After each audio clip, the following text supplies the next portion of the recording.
My dear student, कैसे हो आप सब। I hope you all are very very good.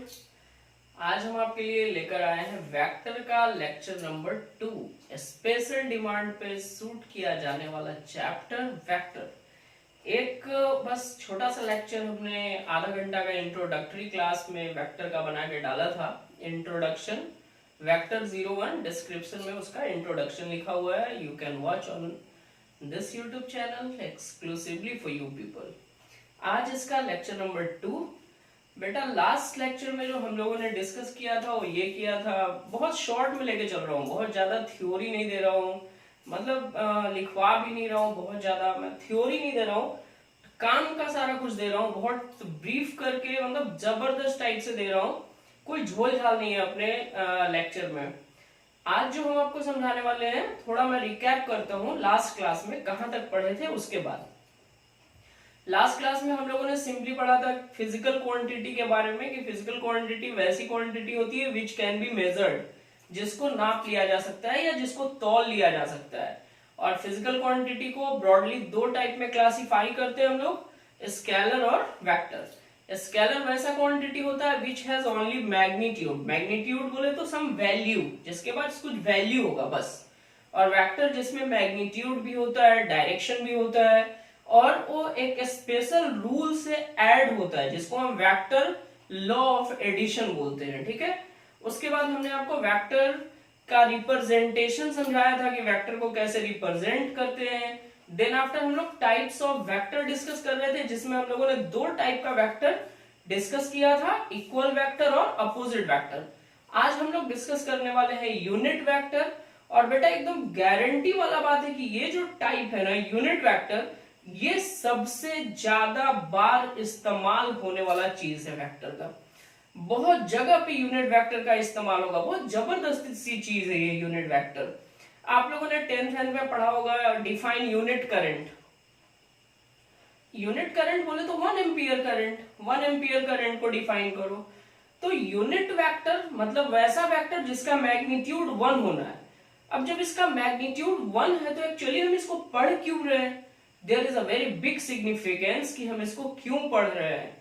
Unit vector का मैग्नीट्यूड तो 1 होता है, but this vector is specially used to denote the direction. ये डायरेक्शन बताने के काम में सबसे ज्यादा इस्तेमाल होता है। अभी आप देखो समझो यूनिट वेक्टर क्या है, मस्त मजा आने वाला है। अच्छे से आप एकदम मस्त टाइप से मेरे साथ साथ राइट करो, अच्छे से सिस्टमेटिक तरीके से डीप स्टडी में इंटरेस्टेड होकर पढ़ो। ओके, तो लगा लो अपना हेडिंग, जबरदस्त हेडिंग डालो, यूनिट वेक्टर। यूनिट वेक्टर अभी भी मैंने बोला यूनिट वेक्टर क्या होता है, तो यूनिट वेक्टर वैसा वेक्टर होता है जिसका मैग्नीट्यूड 1 होता है और ये सिर्फ डायरेक्शन बताने के काम में आता है। छोटा सा डेफिनेशन है, लिख देता हूं मैं। सच vector which has unit magnitude,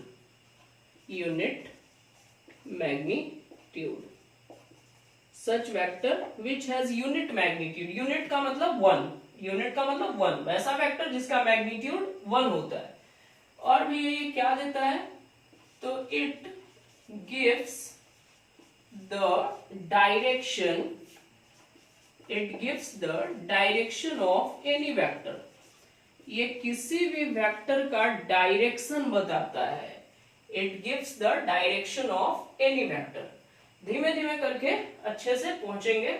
सबसे पहले ना आप ये समझो कि कोई भी एक वेक्टर है, एग्जांपल से समझ लो, कोई भी एक वेक्टर मैं ले लेता हूं बी। अभी मैंने लास्ट क्लास में क्या समझाया था, अभी इसको मैंने क्या लिखा, बी, बट इसके ऊपर जब ऐसा एरो हेड आ जाएगा तो इसको क्या पढ़ेंगे, वेक्टर बी। अब जब ये वेक्टर है तो इसमें दो चीज तो एकदम इसेंशियल है, एक इसका मैग्नीट्यूड, दूसरा इसका डायरेक्शन। तो ये वेक्टर बी में है क्या क्या भाई, तो एक वेक्टर बी का मैग्नीट्यूड है, मॉड लगा के इसका मैग्नीट्यूड शो किए, दूसरा इसका डायरेक्शन है। वेक्टर में मैग्नीट्यूड डायरेक्शन दोनों है, तो vector B is equal to आप लिख सकते हो magnitude of vector B into direction. तो डायरेक्शन के लिए हम लोग क्या करेंगे, इसी अल्फाबेट के ऊपर ये साइन बना लेंगे। ये जो यहाँ पे बी के ऊपर लगा हुआ है इसको कैप या हैट पढ़ते हैं, ठीक है। थोड़ा साइड में आ जाओ। ये जो सिंबल है इसको हम लोग पढ़ते हैं कैप या हैट, टोपी वाली, सर के ऊपर कैप है। अब ये बी के ऊपर ऐसा कैप, मतलब बी कैप को हम पढ़ेंगे यूनिट वेक्टर बी। क्या पढ़ेंगे? Unit vector B. और ये यूनिट वेक्टर बी क्या देगा? तो it will give the direction of vector B. ये वेक्टर बी का डायरेक्शन देगा। अब सिंपली यहां पे अगर आप वेक्टर बी के डायरेक्शन के बारे में बात करें, यूनिट वेक्टर के बारे में, तो ये देखो मल्टीप्लाई में इधर आके डिवाइड हो जाएगा, means vector B divided by magnitude of vector B. अब यहां से आप ना यूनिट वेक्टर का एक नया डेफिनेशन समझ सकते हो। Unit vector can also be defined as the ratio of any vector to its magnitude. किसी भी वेक्टर को उसी के मैग्नीट्यूड से डिवाइड करेंगे तो अपने को क्या मिलेगा? उस वेक्टर का डायरेक्शन मिलेगा, मींस यूनिट वेक्टर मिलेगा। ये डेफिनेशन भी मैं राइट कर देता हूं। Unit vector of any vector is defined as unit vector of any vector is defined as the ratio of vector to its magnitude। ratio of vector to its magnitude। जैसे यहाँ पे unit vector b is equal to vector b divided by magnitude of vector b। और आप example ले लो, जैसे मान लो मुझे लिखना है unit vector a। Unit vector a means direction of vector a, it will be equal to vector a divided by magnitude of vector a। अगला example ले लो, मान लो तुमको लिखना है यूनिट वेक्टर p, तो unit vector p will be equal to vector p divided by magnitude of vector p। मतलब किसी भी वेक्टर को उसी के मैग्नीट्यूड से आप डिवाइड करोगे तो उसका डायरेक्शन मिलेगा। उसका डायरेक्शन मिलने का मतलब उस वेक्टर का यूनिट वेक्टर मिलेगा। इतना सीन क्लियर है? पक्का बात है? ओके। अब आपको ये समझना है कि अपने फिजिक्स में ना 3 जो डायरेक्शन होते हैं वो बड़े इंपॉर्टेंट होते हैं। एक्स एक्सिस की तरफ, वाई एक्सिस की तरफ और जेड एक्सिस की तरफ। मतलब कभी भी डायरेक्शन लिखते हैं along एक्स एक्सिस लिख देते हैं, along y axis, along z axis.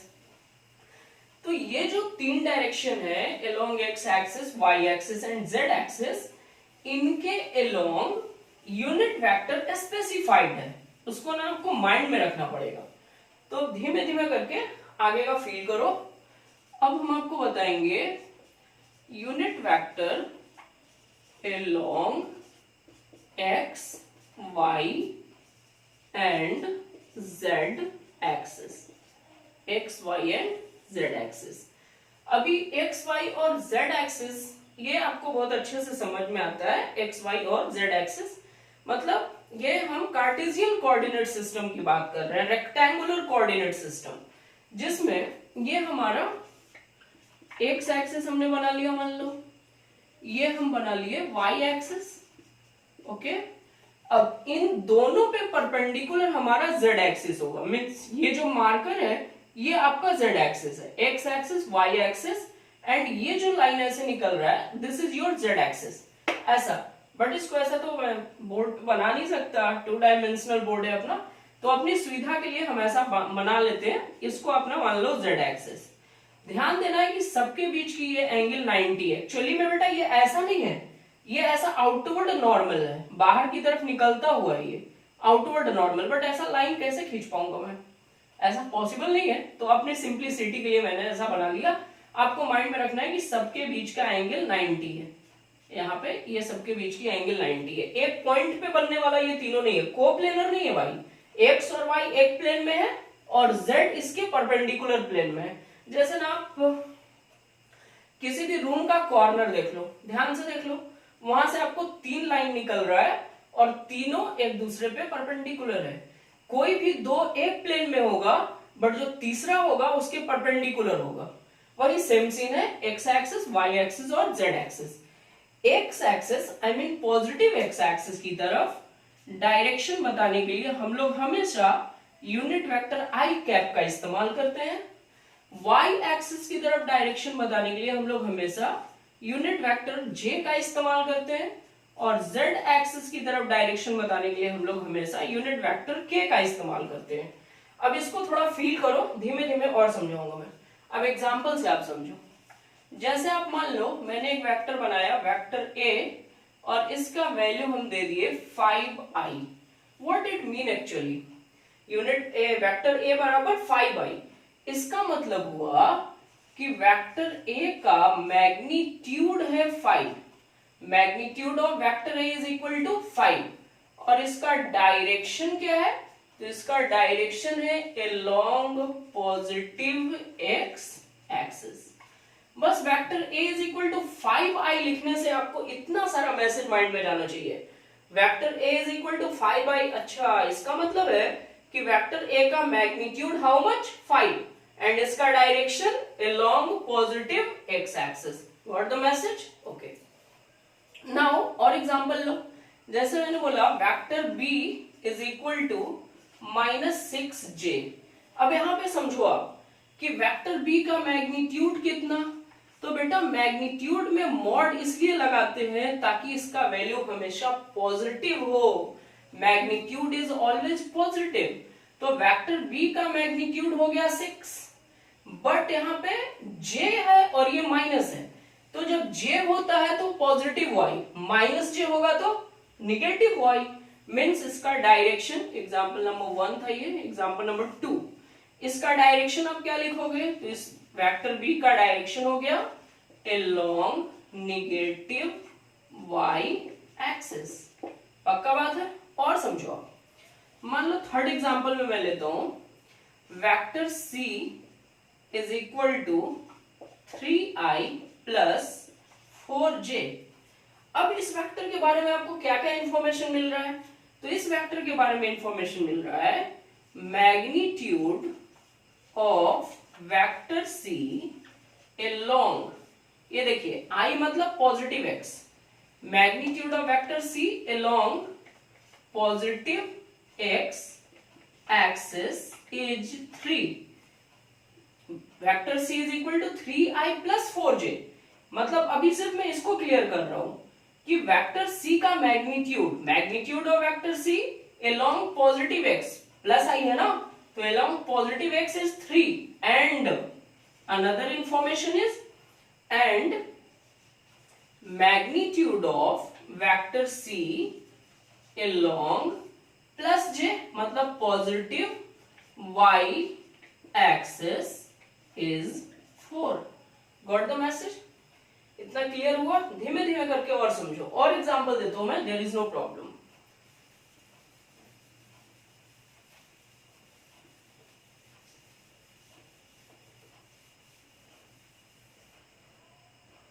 अगला एग्जांपल समझो आप, ये एग्जांपल नंबर 4 समझो। मान लो कि कोई वेक्टर दिया p, p is equal to -2i plus 4j minus 6k, ऐसा लिखा हुआ है। इसके बारे में तुमको क्या समझ आ रहा है, इस वेक्टर में क्या इंफॉर्मेशन दिया हुआ है?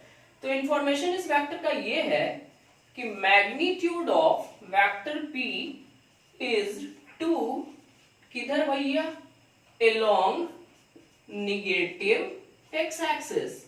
मैंने निगेटिव एक्स क्यों रखा, क्योंकि माइनस आई, ओके। एंड अगला information 4j, magnitude of vector p is 4, किधर, प्लस 4j ना, along positive y axis. Another information, and magnitude of vector p is 6, है माइनस, बट आपको माइनस मैग्नीट्यूड में नहीं लेना है। Magnitude of vector p is 6, किधर, along negative z axis. Clear हुआ? मीन्स यहां से अभी तक हमने आपको यह समझाना चाहा कि यूनिट वेक्टर, छाप लो आराम से छाप लो। अभी तक हमने आपको यह समझाना चाहा कि unit vector i cap along positive x, j cap along positive y, k cap along positive z, minus i along negative x, x dash, minus j along negative y, minus k along negative z। Okay, इतना सारा बात mind में रहेगा, हो गया ना? अच्छे से समझ गए आप? वेक्टर अगर लिखा हुआ है तो इसको अपने मन में फील क्या करना है। यहाँ जो वेक्टर दिया p is equal to -2i plus 4j minus 6k, what it mean? तो इसका सिंपली मतलब है कि 2 मैग्नीट्यूड है निगेटिव x की तरफ, 4 मैग्नीट्यूड है पॉजिटिव y की तरफ, 6 मैग्नीट्यूड है निगेटिव z की तरफ। गॉट? अभी और आगे बढ़ता हूं। अब मान लो कि कोई एक वेक्टर दिया और उससे उसका ना तेरे से यूनिट वेक्टर पूछा या डायरेक्शन पूछा। अभी धीरे धीरे करके ना क्वेश्चन की तरफ मैं लेके चल रहा हूं इस टॉपिक में आपको।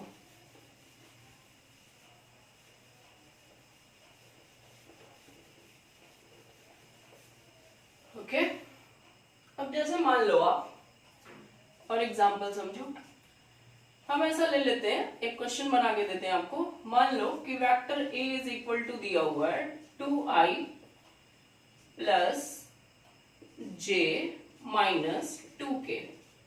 ठीक है, आपसे बोला फाइंड इट्स डायरेक्शन, इसका ना डायरेक्शन बताओ।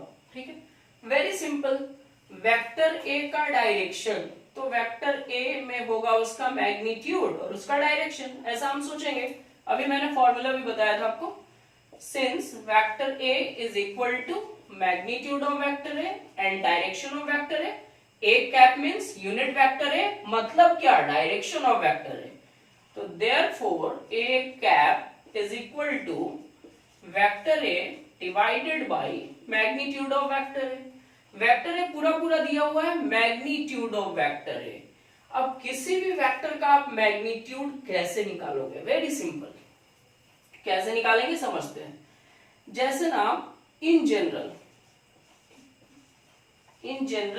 एक बात आप समझ लो, कोई भी वेक्टर ए है, बी है, कोई भी वेक्टर ऐसा दिया xi plus yj plus zk, तो इस वेक्टर a का मैग्नीट्यूड क्या होगा? मैग्नीट्यूड ऑफ वेक्टर a, एकदम रामबाण इलाज माइंड में रखिए, कोई झोल झमेला नहीं। सबसे पहले रूट अंडर i का मल्टीप्लायर x, अगर यहाँ माइनस होता तो माइनस मल्टीप्लायर में कंसीडर करते, i का multiplier x, x square, plus j का multiplier y, y square, plus k का मल्टीप्लायर z, z स्क्वायर। ये मैग्नीट्यूड निकल गया। अब यहाँ पे इसको प्रोसीड करो आप, vector A divided by magnitude of vector A. Vector A साफ साफ दिया हुआ ऊपर लिख दो, छाप दो, 2i plus j minus 2k। Okay, नीचे मैग्नीट्यूड ऑफ वेक्टर ए, सबसे पहले रूट लगा दो, उसके बाद a का मल्टीप्लायर 2 का स्क्वायर प्लस j का मल्टीप्लायर, देखो यहां दिख नहीं रहा मतलब मल्टीप्लीकेशन में 1 है, 1 का स्क्वायर प्लस k का मल्टीप्लायर -2 का square. This is equal to, ऊपर तो वैसे ही छापना पड़ेगा, 2i plus j minus 2k divided by 2 का स्क्वायर 4, 1 5, 2 का स्क्वायर 4 9, रूट अंडर 9, मतलब जो फाइनली आंसर आया वो है 2i plus j minus 2k divided bye 3। This is your answer. ये आपको डायरेक्शन मिल गया वेक्टर ए का। बात समझ में आ रही है? एक दो और प्रैक्टिस कराता हूं मैं, कराऊं? इतना क्लियर है? ओके, क्लियर है ना? ये मैग्नीट्यूड निकालने के लिए समझ में आया पूरी बात? ओके,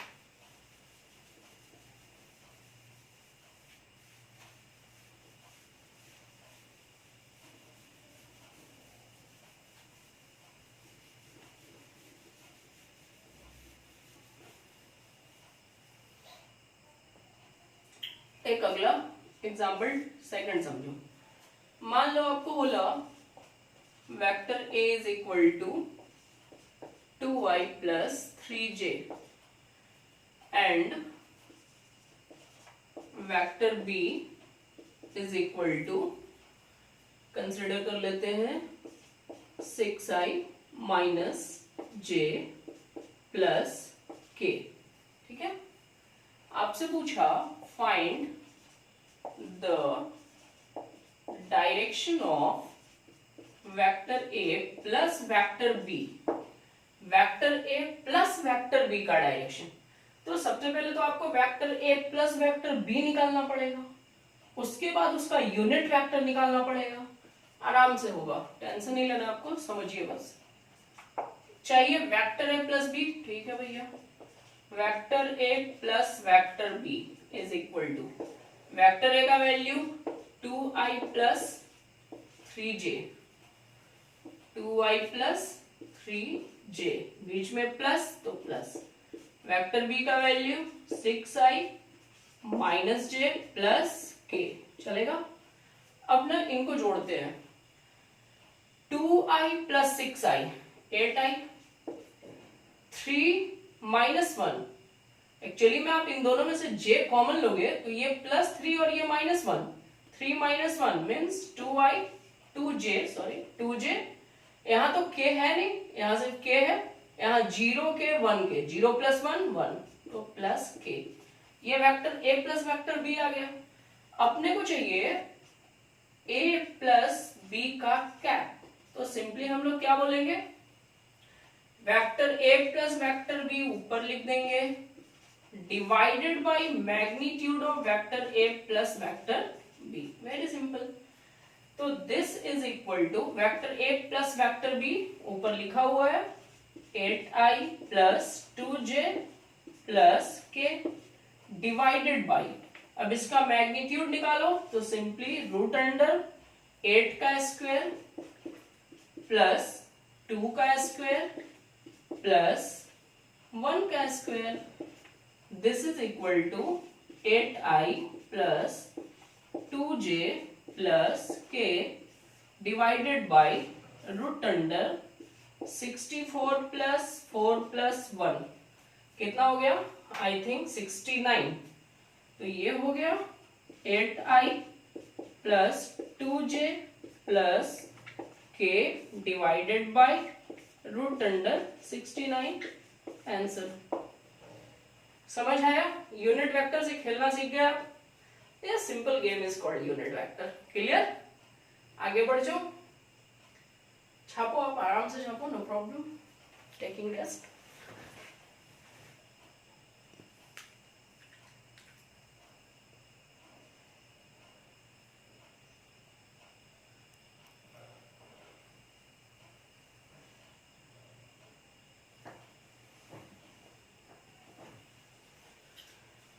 हो गया, ओके। यूनिट वेक्टर के लिए इतना माइंड में रखो, मस्त मजा आएगा, कोई टेंशन वाली बात नहीं है। जितना मैंने शॉर्ट में समझाया आपको एनफ है, कॉन्सेप्ट के लिए एनफ है, बस इन सारी चीजों को ना माइंड में रखना पड़ेगा, कॉपी में नहीं रखना पड़ेगा भाई। अब जो वेक्टर में हम लोग सीखेंगे, एक छोटा सा और टॉपिक आपको समझाता हूं, वो भी बहुत काम आएगा। Angle between vector, angle between vector,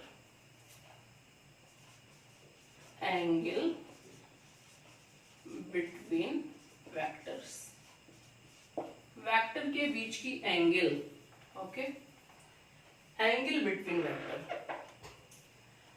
तो जैसे आप मान लो कि एक वेक्टर ये बना लिए हम, ये वेक्टर ए है, एक दूसरा वेक्टर हम ये बना लिए, this is your vector b, इनके बीच का ये एंगल अभी डिनोट किया हुआ है 120 डिग्री। तो क्या वेक्टर ए और वेक्टर बी के बीच का एंगल 120 है सच में? यहां रिप्रेजेंट यही हो रहा है कि एक वेक्टर बी है, दूसरा वेक्टर ए है, इनके बीच की एंगल कितनी है 120 डिग्री। तो क्या सच में 120 डिग्री इन दोनों के बीच की एंगल है? सच में है, रिप्रेजेंट तो वही हो रहा है, बट क्या सच में है? नो। दो इंपॉर्टेंट कॉन्सेप्ट आपको माइंड में रखना पड़ेगा।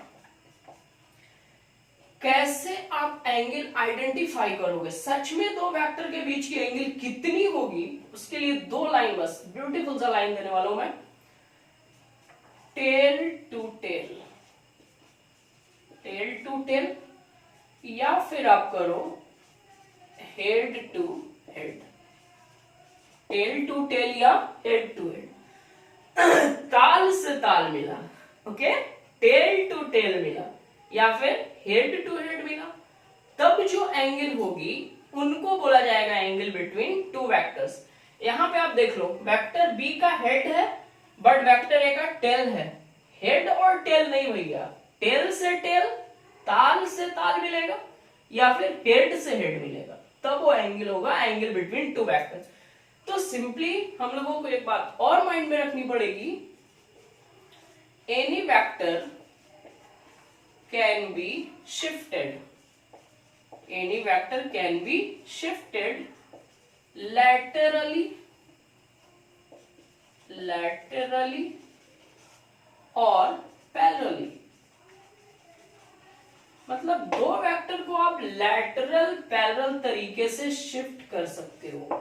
अब लैटरल पैरेलल तरीके से शिफ्ट करने का क्या मतलब, मान लो ये एक वेक्टर हमने बना लिया, वेक्टर ए है, ठीक है, इसका कुछ मैग्नीट्यूड होगा, इसका कुछ मैग्नीट्यूड होगा, ये जो लेंथ ऑफ एरो है यही मैग्नीट्यूड है और इसका डायरेक्शन आपको दिख रहा है ये टुवर्ड नॉर्थ है।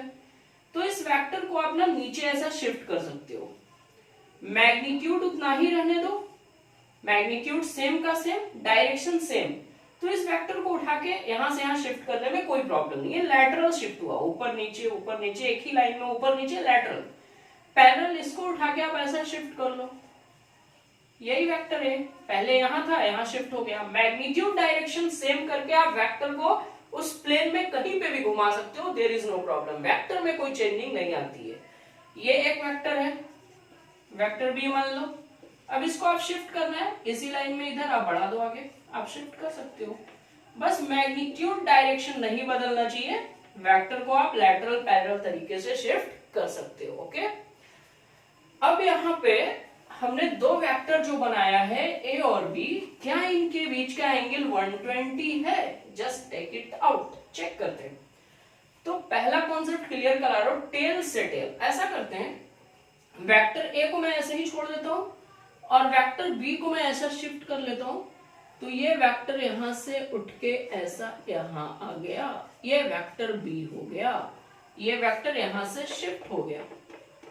ये एंगल 120 है, स्ट्रेट लाइन की एंगल 180 होती है, ये एंगल 120 है, तो ये एंगल कितनी हो गई? 60 degree. Means the angle between vector A and vector B is 60 degree. पक्का बात? अभी और प्रैक्टिस कराता हूं मैं, इतना क्लियर हुआ? क्लियरली? ओके।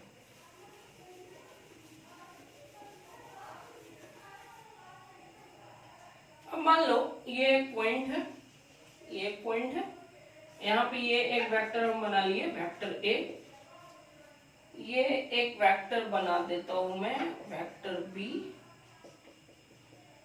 ये वेक्टर है वेक्टर बी, इनके बीच का ये एंगल मान लो आप 150 है। ये एक वेक्टर मैं बना देता हूं, वेक्टर सी मान लो आप, ये एक वेक्टर मैंने बना लिया, कंसीडर करो, चलो इधर ही एरो कर देते हैं, दिस इज वेक्टर सी, इनके बीच का ये एंगल हमने बना लिया 90, ठीक है। अब आपसे पूछ रहा है पहला question, angle between vector A and vector B. दूसरा क्वेश्चन आपसे पूछ रहा है angle between vector A and vector C. तीसरा क्वेश्चन पूछ रहा है angle between vector B and vector C. A B, A C और बी सी के बीच में, तो सबसे पहले वेक्टर ए और वेक्टर बी, या वेक्टर बी देखो वेक्टर ए देखो। पक्का बात है? क्या आप ऐसा समझ सकते हो कि वेक्टर बी का टिप, आई मीन हेड, और वेक्टर ए का टेल है, आप इसको ऐसा स्लाइड करा दो सिंपली, तो वेक्टर ए एज यूजुअल हमारा बना हुआ है, ये वेक्टर ए है, वेक्टर बी इससे 150 का एंगल बनाया था, हम इसको ऐसा स्ट्रेट लाइन में लेके आ जाएंगे, ठीक है, ऐसा हम इसको शिफ्ट करेंगे। तो ये बेटा 150 है, तो नीचे का एंगल कितना होगा, 30 डिग्री होगा। तो ये हो गया हमारा वेक्टर बी, ये एंगल कितनी हो गई, 30 degree. This is your answer. Second आप देख लो ए और सी, झलक रहा है भाई, आंसर डायरेक्ट झलक रहा है। ये देखो वेक्टर ए का ये टेल, वेक्टर सी का भी टेल यहीं पे है, ताल से ताल मिला हुआ है, टेल से टेल मिला हुआ है, तो यही एंगल इनके बीच का एंगल होगा। ये 150, ये 90, ये कितना 360 में से माइनस करो, पहले 150 प्लस 90 जोड़ लो, तो ये हो गया आपका 042, 240, 360 माइनस 240, 021, 120। ये एंगल कितना हो गया, 120। मीन्स ये वेक्टर आप देख लो, वेक्टर ए है और आपका सी, टेल उसी पॉइंट पे है, ये वेक्टर सी है। ये एंगल अपने को चाहिए था, ये पूरा एंगल 150 प्लस 90 मतलब 240, 360 में से हमने माइनस करा, तो ये 120 अपने को मिल गया। वेक्टर ए और सी के बीच की एंगल कितनी हो गई, 120। Last question is b and c. This is vector b, this is vector C.